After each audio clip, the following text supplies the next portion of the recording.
शांति।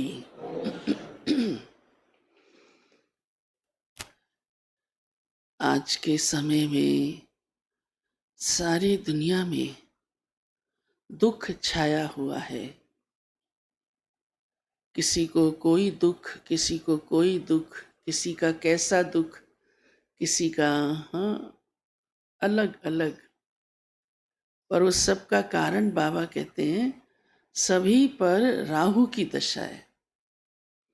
अब वो तो नक्षत्रों के हिसाब से राहु की दशा को मानते हैं, पर नक्षत्रों पर भी प्रभाव तो मनुष्य आत्मा का ही पड़ता है। ये साइंस ने भी प्रूव कर दिया है। अगर नक्षत्र आगे पीछे होते हैं या दुख का कारण बनते हैं, उल्टी चाल चलते हैं, यही कहा जाता है ना, उल्टी चाल हो गई, तो वो चाल पहले मनुष्य की बदलती है। यहाँ तक कि मनुष्य की ऐसे उंगली भी हिलती है ना, ऐसे, उसका भी असर नक्षत्रों पर पड़ता है। ये साइंस ने प्रमाणित किया है और बाबा तो हमें ये सच्चाई समझा ही देता है। तो वो राहु की दशा क्या है?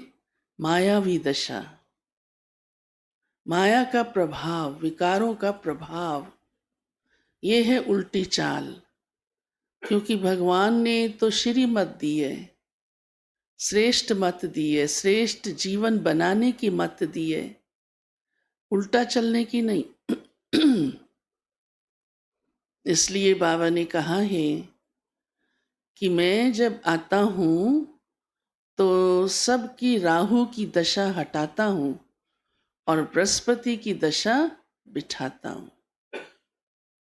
अब वो बृहस्पति की दशा को ग्रस्त के सुख साधन शांति की आह्वान करते हैं, लेकिन तो भी वो बाह्य रूप से थोड़ा बहुत सुख मिल जाता है। हाँ, उसकी भी दशा का प्रभाव लाने के लिए कितने तरीके अपनाते हैं, लेकिन वास्तविक ग्रस्त सुख शांति में संपन्न बन जाए, सदा के लिए लक्ष्मी नारायण जैसा ग्रस्त बन जाए, वो तो श्री बाबा ही आकर करता है।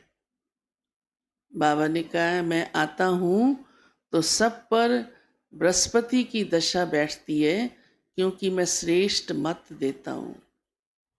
उसी से ही दशा बदलती है। दशा कोई वस्तुओं, साधनों या जंत्र मंत्र से बदलने वाली नहीं है।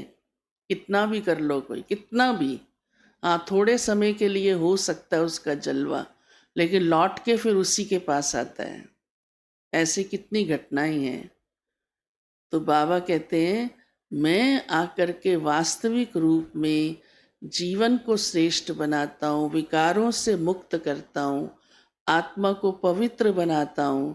तो बृहस्पति की दशा बैठती है, अर्थात जीवन सुख शांति में संपन्न, ग्रस्त आश्रम लक्ष्मी नारायण जैसा बन जाता है।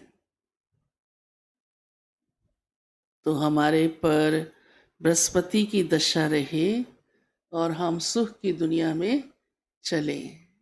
यही हमारा ये ब्राह्मण जीवन, पवित्र जीवन, योगी जीवन है।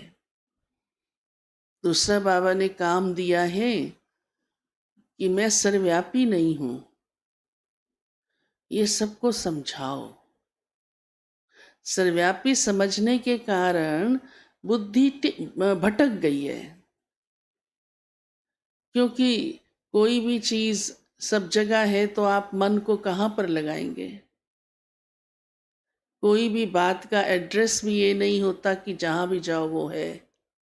होता है, अगर आज कोई कहे कि मुझे प्रेसिडेंट से मिलना है, तो कहीं जहाँ भी चले जाओ भारत के किसी कोने में, हाँ होगा नहीं।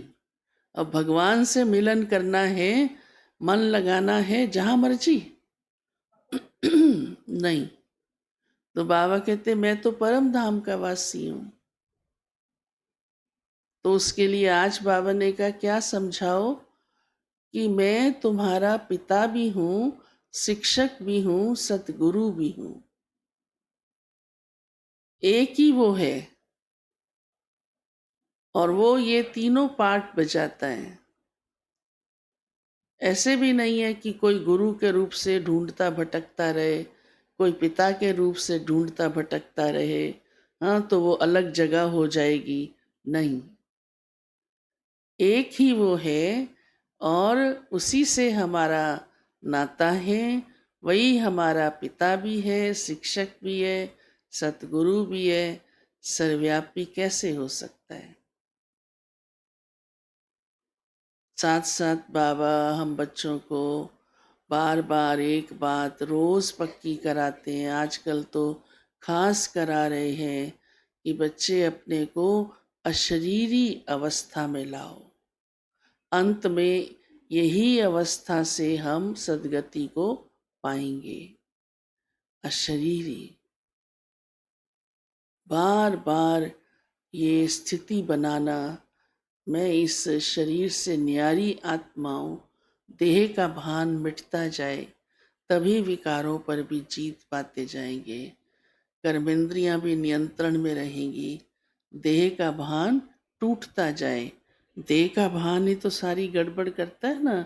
हाँ, कभी क्रोध ले आता है तो कभी लोभ ले आता है, तो जो भी कुछ आता है, और फिर कहाँ एकदम आत्मा न्यारी होकर बिंदी रूप में वापस घर जाएगी। तो उस समय वो अपना स्वरूप स्मृति में होगा तो सहज जाएगी।